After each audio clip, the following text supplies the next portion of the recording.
ఇట్లా ఒక్కొక్కరు వచ్చి వాళ్ళు ఎలా సపోర్ట్ చేసారు అదే శ్రీరాముడు వాళ్ళందరూ చేసారు అదొక కుటుంబ వ్యవస్థనా కాదా అర్థమైందా అసలు ఒకటైనా రామాయణం అంటే ఏంటి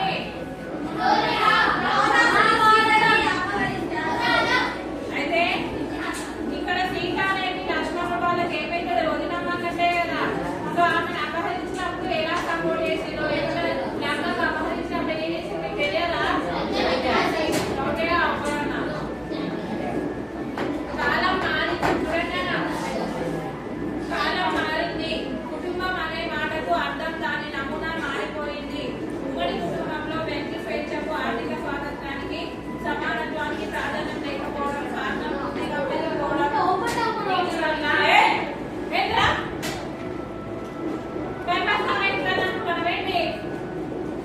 చెట్లు అందరిస్తారు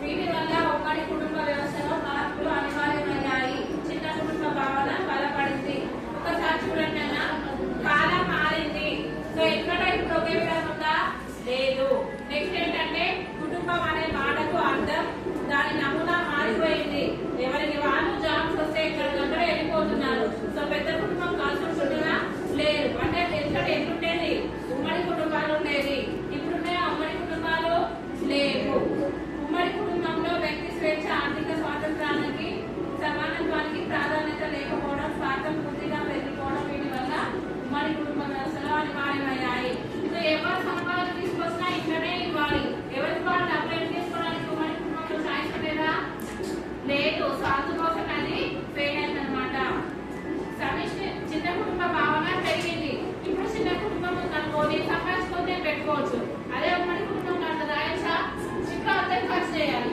అంటే అందరు ఖర్చు చేయాలంటే నాకు ఎక్కడ డబ్బులు పడుతున్నాయా లేదు అంటే నేను సపరేట్ గా ఉండాలి అనే భావన అనేది పెరిగిపోయింది సమిష్టి వ్యవస్థ పూర్తి వ్యష్టి వ్యవస్థగా మారింది సమిష్టి అంటే అందరూ కలిసి ఉండటం అమ్మాయి సమిష్టి అంటే ఒక అందరూ కలిసి ఉండటం వ్యష్టి అంటే కేవలం ఒకరు ఇద్దరు ఉండే వ్యవస్థని వ్యష్టి వ్యవస్థ అంటారు తత్కారణంగా జీవన శైలిలో అనూహ్యమైన మార్పులు చోటు చేసుకున్నాయి ఆధునికత వల్ల సమవిభజనలో కొత్త మార్పులు వచ్చాయి స్త్రీ పురుష సంబంధాలు కొత్త ధోరణిలో ఏర్పడ్డాయి ఆర్థిక స్వేచ్ఛ సమానత్వం వ్యక్తి స్వాతంత్రం అనే మూడింటి పైన వ్యష్టి కుటుంబం ఆధారపడింది చూడండి నాన్న జీవన శైలిలో లైఫ్ స్టైల్ మారిందా మారలేదా ఎందుకంటే ఎక్కువ ఏం చేసేది అగ్రికల్చర్ వర్క్ చేసేది ఇంటికి ఖాళీ వెళ్ళి అదే పని చేసేది కానీ ఇప్పుడు అలా చేస్తున్నారా ఎవరో ఒకరు వ్యవసాయం చేసే అందరూ ఎవరి జాబ్ కు ఎవరి వర్క్ కి వాళ్ళు వెళ్ళిపోతున్నారు నెక్స్ట్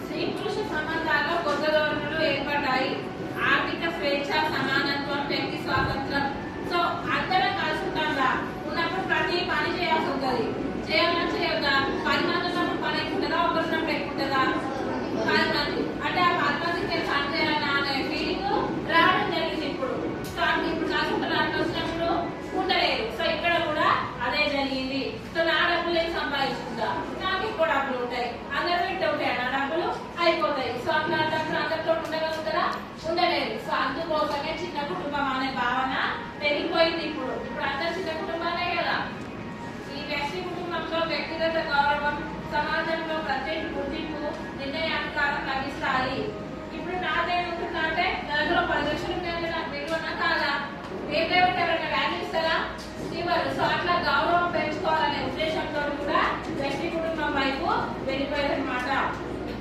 అయితే ఇలా వ్యక్తి ప్రాధాన్యత పెరిగి ఉమ్మడి కుటుంబ వ్యవస్థ మరుగున పడిపోయింది ఎవరికి వాళ్ళని వెళ్ళిపోతా ఉంటే లాస్ట్ ఏమైపోయింది ఉమ్మడి కుటుంబం ఉన్నదా ఇప్పుడు లేదు ఎక్కడో ఒక దగ్గర ఉంది ఆల్మోస్ట్ అన్ని కూడా వ్యక్తి కుటుంబాలే చిన్న కుటుంబాలే దీనివల్ల కుటుంబపరమైన వారసత్వ భావనలు అందుతున్నాయా దేశీయ సాంస్కృతిక జీవన సంప్రదాయాలు నిలుస్తున్నాయా మానవ సంబంధాలు ఆప్యాయతాలు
లేదు.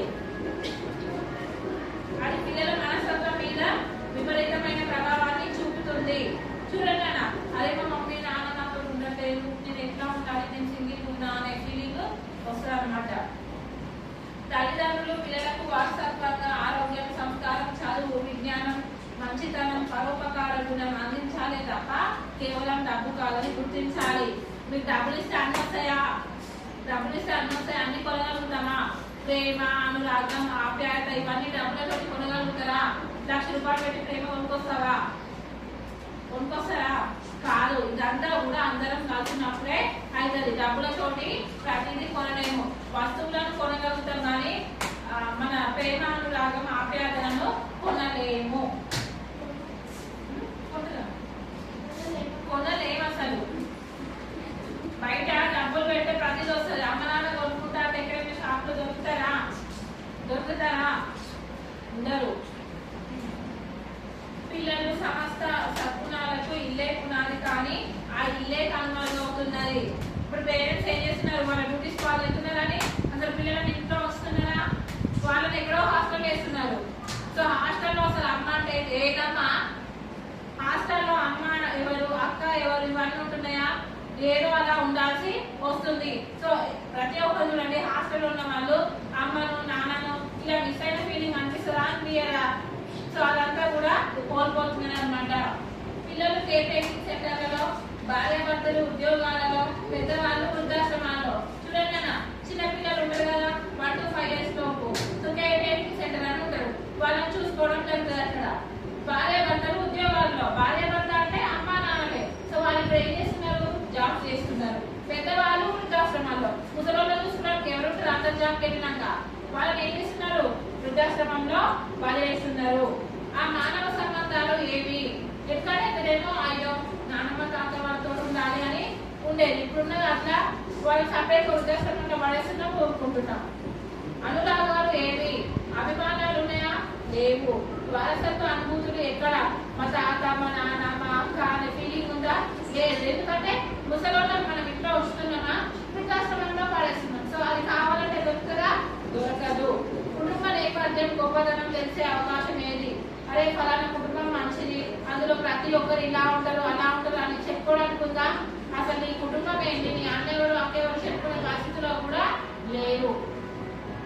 ఆ మానవ సంబంధాలు ఆధునికీకరణ, నగరీకరణ, పాశ్చాత్యీకరణ, కంప్యూటరీకరణలో ఈ పరిస్థితికి కారణాలని కుటుంబ వ్యవస్థపై ఈ ఎనలేని ప్రభావాన్ని చూపుతున్నాయని సామాజిక శాస్త్రవేత్తలు అంటున్నారు. చూడండి, ఆధునీకరణ అందరం మారిపోయినాం. ఎవరైనా పాతకాల ప్రకారం ఉంటున్నారా? ఉండట్లేదు. నెక్స్ట్ నగరీకరణ, ఊళ్ళో ఉండడానికి ఇష్టపడుతున్నారా? లేదు. అందరు సిటీకి వెళ్ళాలి, అందరు ఎంజాయ్గానే ఉంటారని అనుకుంటున్నారు. ఎవరైనా నార్మల్గా ఉందాం అనుకుంటున్నారా? అనుకోవట్లేదు. యంత్రశక్తి వినియోగం నానాటికి పెరుగుతున్నది. యంత్రశక్తి అంటే ప్రతి పని మనం దేంట్లో చేస్తున్నాము? మెషిన్స్ తోటి. ఒకప్పుడు ఎవరు చేసేది? ఒకప్పుడు మనమే వేసుకునేది, కానీ ప్రతిదానికి మెషిన్స్ రావడం జరిగింది. బట్టలు నేయడం, నూనెలు తీయడం మొన్నటి మాట. ఎందుకంట ఏమంటారు? రాట్నం తోటి బట్టలు చుట్టి తయారు చేసేది. ఇప్పుడు ఎవరైనా వేస్తున్నారా? మగ్గాలతోటి బట్టలు, మెషిన్స్ వచ్చేసినాయి. నెక్స్ట్ నూనెలు, ఇట్లా ఎడ్లకు ఒకటి గట్టి గానుల తోటి నూనె తీసేది. ఇప్పుడు ఎక్కడైనా తీస్తున్నారా? డైరెక్ట్ మెషిన్ తోటే రావడం జరుగుతుంది.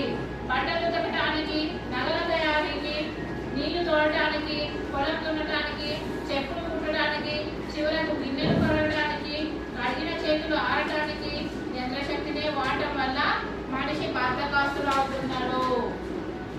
బద్ధకంలో ఉన్నారా మీరు? ఉన్నారా? ఉన్నట్టు అనిపిస్తుంది నాకైతే. చూడండి, బట్టలు ఒకప్పుడు ఎవరు ఉతికేవాళ్ళు? చాకలి వాళ్ళు లేదా ఇంట్లో వాళ్ళు, ఓకేనా? వాళ్ళే పిండేది.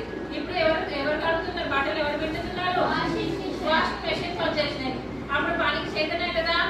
కాదు. దానివల్ల ఏమొస్తుంది? బద్ధకంగా తయారవుతున్నారు. నెక్స్ట్ నగల తయారీకి ఒక్కొక్కసారి ఆభరణాలు ఉంటాయి కదా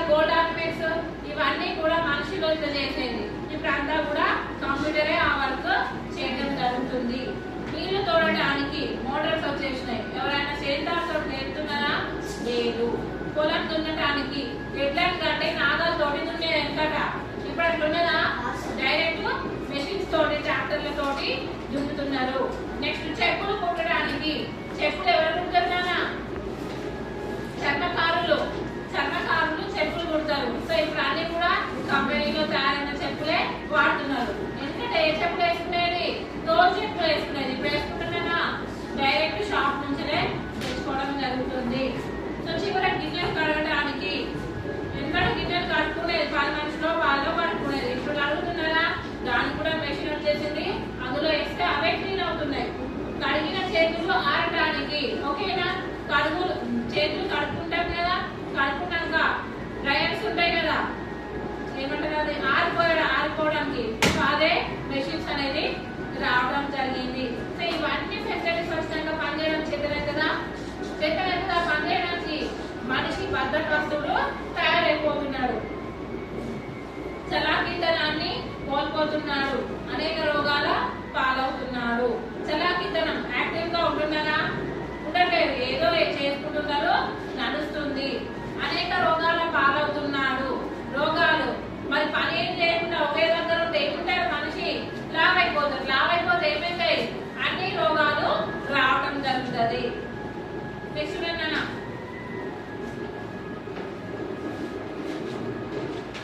ఈ యాంత్రిక జీవన విధానం వల్ల కుటుంబంలోని అందాలు ఆనందాలు హరించిపోతున్నాయి. మొత్తం మెషిన్సే చేస్తున్నాయి. కలిసి పని చేసుకున్నప్పుడు హ్యాపీనెస్ ఉండేది. ఇప్పుడు అట్లున్నదా? లేదు. వ్యక్తి కుటుంబంలోని లోపభూయిష్టమైన స్వార్థంతో కూడిన జీవన విధానం ఈ మార్పులు సంబంధించాయి. వ్యక్తి కుటుంబం, సింగిల్ ఫ్యామిలీ, చిన్న కుటుంబం వల్ల సో మనం ఆనందాలన్నీ కూడా కోల్పోతున్నామా లేదా? మాట్లాడాలి. ఆనందాన్ని అంతా కూడా కోల్పోతున్నాము. కుటుంబ సభ్యులు సుఖాన్ని, సంతోషాన్ని, కష్టాన్ని, బాధల్ని పరస్పరం పంచుకోవాల్సి ఉండగా ఎవరికి వారే యమునా తీరాటంగా మెలుగుతున్నారు. చూడండి వెనుకట ఏదైనా హ్యాపీనెస్ వచ్చినా సాడ్నెస్ వచ్చినా అందరూ షేర్ చేసుకునేది. కానీ ఇప్పుడు ఎవరికైనా బాధ కలిగినా కష్టం కలిగినా ఏమైనా కలిగింది, నాకేమైనా అయిందా అనే ఫీలింగ్ లో ఉండిపోతున్నారు.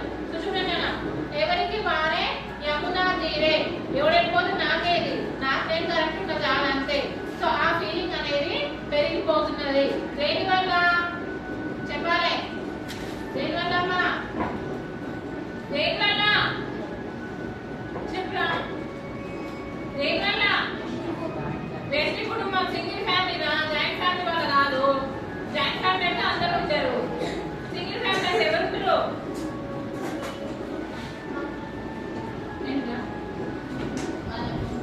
ఈ బలీయమైన కారణాల వల్లే పిల్లల్లో కొందరు అందరూ ఉండి అనాథలుగా, మరికొందరు సమాజ వ్యతిరేక శక్తులుగా మారిపోతున్నారు. ఇప్పుడు అమ్మ ఉంది, నాన్న ఉన్నారు, వాళ్ళు డ్యూటీకి వెళ్ళిపోతున్నారు. తాత నాన్నమ్మ ఉండరు, వాళ్ళు వృద్ధాశ్రమానికి వెళ్ళిపోతున్నారు. సో అందరూ ఉన్నా ఇప్పుడు పిల్లలు ఏమైపోతున్నారు? అనాథ అన్నట్లే కదా. అనాథ అంటే ఎవరు లేని వాళ్ళు. సో వీళ్ళందరూ కూడా ఎవరి పని కాకపోతే వాడు ఒక్కడుంటే వాడు ఫీలింగ్ రాదా? నేను ఒక్కటే ఉండిపోతున్న అనాథగానే భావన రావడం జరుగుతుంది. సమాజానికి పెళ్లి సవాళ్లను విసురుతున్నారు. అహింస హింసలకు, అశాంతి హింసలకు ప్రధాన కారకులు అవుతున్నారు. చూడండి వాళ్ళకి మంచి చెడు చెప్పేవాళ్ళు లేరు. సో వాళ్ళు ఏం చేస్తారు? గుడ్ వేలకు వెళ్తారా, బ్యాడ్ వేలకు వెళ్తారా? బ్యాడ్ వేలకే వెళ్ళిపోతారు. ఎందుకంటే ఇది గుడ్ ఇది బ్యాడ్ అనేసి చెప్పడానికి ఎవరు లేరు. సో వాళ్ళంతా కూడా నెగిటివ్ సైడ్ వెళ్ళిపోతారు అనమాట. పిల్లలపై తల్లిదండ్రుల ప్రభావంతో పాటు